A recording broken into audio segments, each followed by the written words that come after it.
নমস্কার, আমি সঞ্জীব আর আপনারা দেখছেন আমারই চ্যানেল। আজকের একটা বর্ষাকালের খুব গুরুত্বপূর্ণ জিনিস নিয়ে আলোচনা করব।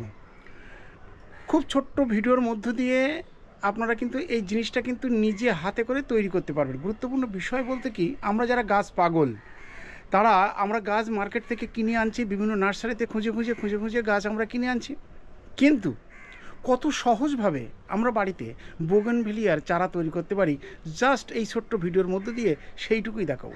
কিচ্ছু করতে হবে না, কোনো কিছু করতে হবে না, জাস্ট এই বর্ষার সময় শুধু সিম্পলভাবে যেটুকু বলি, আমি যেভাবে চারা তৈরি করেছি তার থেকে ফুল পেয়েছি, জাস্ট সেই বিষয়টা নিয়েই আলোচনা করব, আর কিচ্ছু নেই এখানে। এখন বর্ষাকালে মানে জবা গাছ বা বোগেনভিলিয়া এই ধরনের গাছগুলোকে কিন্তু অনায়াসেই আমরা বাড়িতে কিন্তু চারা তৈরি করতে পারি।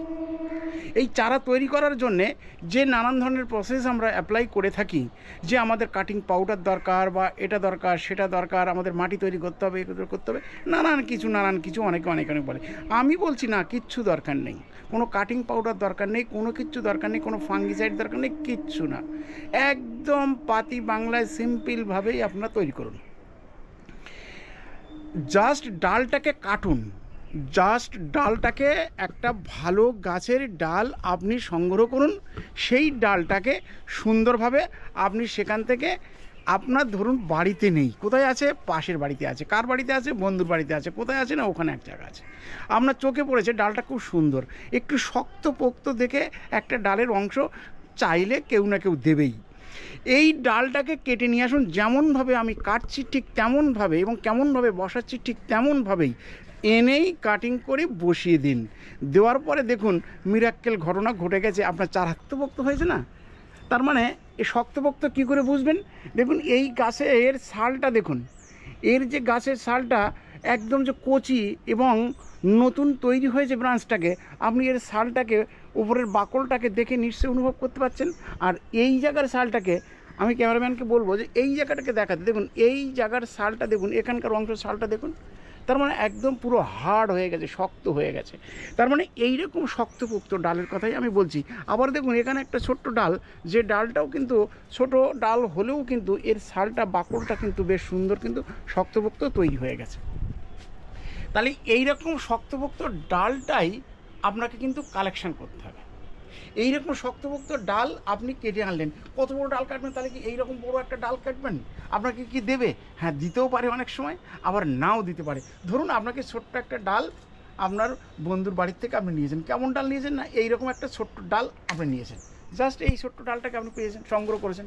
তাহলে এই ছোট্ট ডালটাকে বাড়িতে আনবেন। আপনি ভাবছেন ইস এত ছোট ডালে গাছ হবে? আমি বলছি হবে, একদম হবে, মিস হবে না। আপনার গাছের ডাল কিন্তু এখান থেকে কিন্তু তৈরি করতে পারবেন এবং অসাধারণভাবে কিন্তু আপনার তৈরি হয়ে যাবে। কিভাবে তৈরি হবে? আপনি ডালটাকে ছোট্ট করে নিন, এইরকম ছোট্ট করে নিন, এতে দুটো টুকরো হয়ে যাবে, একটা টুকরো ধরুন ওই পড়ে গেল। এইবার এই পাতাগুলোকে সুন্দরভাবে ছেটে দিন, এই পাতাগুলোকে সুন্দরভাবে এগুলোকে সব ছেটে দিন, কিচ্ছু রাখার দরকার নেই, আপনার সুন্দরভাবে এটাকে ছেটে দিয়ে দিন।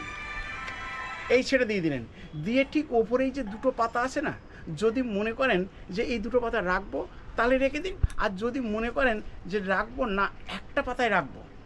কেন রাখতে বললাম তারও কিন্তু একটা কারণ আছে, এই দুটো পাতা রাখতে পারেন। এই দুটো পাতার ওপরে কিন্তু আপনি কিন্তু একদম পরীক্ষকভাবে কিন্তু আপনি বুঝতে পারছেন। কীরকম পরীক্ষা করছেন আপনি? কারণ গাছটা সতেজ আছে কি মারা গেছে, অর্থাৎ সেই জায়গাটায় কিন্তু আপনি বুঝতে পারবেন। এই পাতাটাই কিন্তু সতেজ যদি থাকে কন্টিনিউ, তাহলে আপনি বুঝে গেলেন পাতাটা কিন্তু, অর্থাৎ ডালটা কিন্তু জীবিত আছে। পাতাটা ঝরে গেল, এখানকার ডালটাকে শুকিয়ে গেল, আর কিন্তু ছোট পাতা বেরিয়ে এলো না, তাহলে আপনি কিন্তু বুঝতে পারছেন যে ডালটা থেকে কিন্তু চারা গাছ হয়নি। তাহলে আপনি 5টা বসিয়েছেন এরকম ডাল, কি 2টো বসিয়েছেন, আপনার কিন্তু দুটোই হতে পারে। আবার কিন্তু আপনার বসানোর উপর নির্ভর করে আপনার কিন্তু একটা চারাও কিন্তু হলো। তাহলে এইবার কি করবেন? অনেকে হয়তো বলছেন যে এখান থেকে বাকলগুলোকে ফেলে দিন, ফেলে দিয়ে আপনি বসিয়ে দিন। এর গায়ে কী লাগান না, কাটিং পাউডার যেটা রয়েছে সেটাকে লাগিয়ে দিন, দিয়ে আপনি বসান, কোকোপিট দিন, বালি দিন, এগুলো দিন, কিচ্ছু না। একদম এইভাবে যেমনভাবে আমি দিচ্ছি ঠিক সেমনভাবেই দেখুন এইভাবে বসিয়ে দিন। আসুন আমার সাথে। এইবার দেখুন এই রকম টব আপনার কোথায় আছে না, এই রকম ফুলের টব আছে, এই রকম বড় টব আছে, ওই রকম বড় বড় টব আছে আপনার। এই যে বড় টব, এই টবের যে মাটি, এই মাটি দেখতে পাচ্ছেন, ধরুন এই যে সুন্দর মাটি, এই সুন্দর মাটিতেই আপনি এইভাবে জাস্ট এইভাবেই বসিয়ে দিন। জাস্ট দেখুন এইভাবে বসিয়ে দিন। কতটা বসাবেন? 1 ইঞ্চি থেকে 1.25 ইঞ্চি পরিমাণে আপনি ডালটাকে বসিয়ে দিন। গোড়াটা যেন টাইট থাকে, গোড়াটা যেন কখনো ঢিলা না থাকে। জাস্ট এইভাবে বসিয়ে দিন, এই একটা পাতায় খাড়া হয়ে থাকলো। দেখবেন যে সুন্দরভাবে মাটিটাকে, গোড়াটাকে চেপে দিয়ে দিলেন যাতে না নড়ে যায়। এইবার এই চারাটা আপনার আস্তে আস্তে দীর্ঘ 15-20 দিনের মধ্যেই আপনার নতুন কচি পাতা কিন্তু আপনার অলরেডি কিন্তু বেরিয়ে আসবে। এই নতুন কচি পাতা আপনার যখন বেরিয়ে আসবে তখন কিন্তু আপনি বুঝতে পারছেন। দেখুন এই যে বসিয়েছিলাম চারাটাকে, এই চারাটাকে যখন আমি বসিয়েছিলাম, এই যে ডালটা বসিয়েছি, দেখুন নতুন পাতা কিন্তু ছেড়ে গেছে, নতুন ব্রাঞ্চ এখান থেকে বেরিয়ে এসছে। আমি দিয়েছিলাম যে 2টো ডাল, একটা অংশ কেটে ফেলে দিয়েছি, আপনি দেখেছিলেন, সেটাও এখানে লাগিয়ে দিয়েছিলাম। তার থেকে দেখুন সে কচি অংশ মাথার, তার থেকে বেরিয়ে এসছে, এটার থেকে বেরিয়ে এসছে। তাহলে এইবার আমি কি করব না, এবার এটাকে দেখুন নতুন ব্রাঞ্চ যেমন বেরিয়েছে, তার মানে রুট তৈরি হয়েছে। এই রুট তৈরি হয়েছে মানে নতুন ব্রাঞ্চ পাতা ছাড়বেই, খাদ্য গ্রহণ করছে। তাহলে এইবার এটাকে এইরকম সন্তর্পণে আপনি কিন্তু তুলে নিলেন। তুলে নেওয়ার পরে আপনি আপনার যে জায়গায় পটিং করতে চাইছেন ঠিক সেই রকম জায়গায় আপনি পটিংটাকে করে দিন। তার মানে এই রকম জায়গায় আপনি মাটি তৈরি করেছেন, আর জাস্ট এই মাটি তৈরি করে নিয়ে আগে থাকতে রেডি করে রেখেছেন, ঠিক সেই রকম জায়গায় আপনি এটাকে প্রতিস্থাপন করে দিন। সুন্দরভাবে এটাকে মাটি দিয়ে দিন চারিধারে, তাহলে আপনার গাছ তৈরি হয়ে গেল। বর্ষাকালে আপনার জল বিশেষ দিতে হচ্ছে না, মাটি ভিজে রয়েছে, বর্ষা হচ্ছে টুকটাক করে, আপনার গাছ কিন্তু তৈরি হয়ে গেল।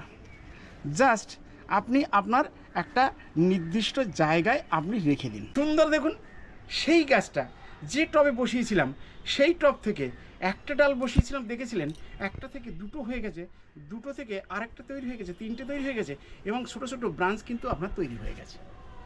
তাহলে এইভাবে 1টা থেকে 2টো, 2টো থেকে 5টা, 5টা থেকে 10টা চারা তৈরি করার ক্ষেত্রে কিন্তু আপনার কোনো ভয় থাকছে না, কোনো টেনশন নেই।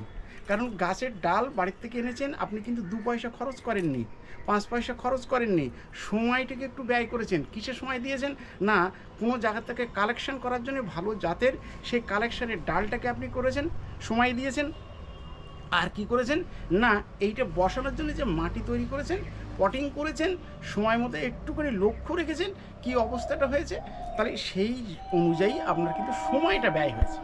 এর পিছনে কিন্তু কোনো পয়সা কিন্তু আপনি ব্যয় করেননি। তাহলে বিনা পরিশ্রমে, বিনা পয়সা ব্যয়ে একটু পরিশ্রম করে আপনি কিন্তু নতুন এইরকম ডাল কিন্তু পেয়ে গেছেন, এই গাছ কিন্তু তৈরি করে ফেলেছেন ডাল থেকে। তাহলে এইবার এই চারা থেকেই আপনি আপনার যে ফুল, আকাঙ্ক্ষিত ফুল, সেই ফুল কিন্তু আপনি পেয়ে যাচ্ছেন। তাহলে গাছ দেখালাম, গাছ দেখানোর পরে আপনার গাছে যে ফুল হয়েছে, এইবার তাহলে দেখুন গাছে কি সুন্দর ফুল হয়েছে। লাগানোর বেশ কিছুদিন, অর্থাৎ প্রায় মাসখানি বাদে আজকের গাছ কি সুন্দর তার ফুল এসেছে। তো আমরা এইভাবে কিন্তু বাড়িতে নিজেরা কাটিং করে আমরা কিন্তু গাছে ফুল আনতে পারি বা চারা তৈরি করতে পারি। তাহলে কিন্তু এই রকম ধরনের নতুন নতুন আইটেম আপনার ফোনে আগেই কিন্তু পৌঁছে যাবে। তাহলে আপনি জেনে গেলেন ব্যাপারটাতে কি করতে চাইছি। জাস্ট এখানেই শেষ করছি। ভালো থাকুন, সুস্থ থাকুন, চ্যানেলের সাথে থাকুন, সবুজের সাথে থাকুন। নমস্কার।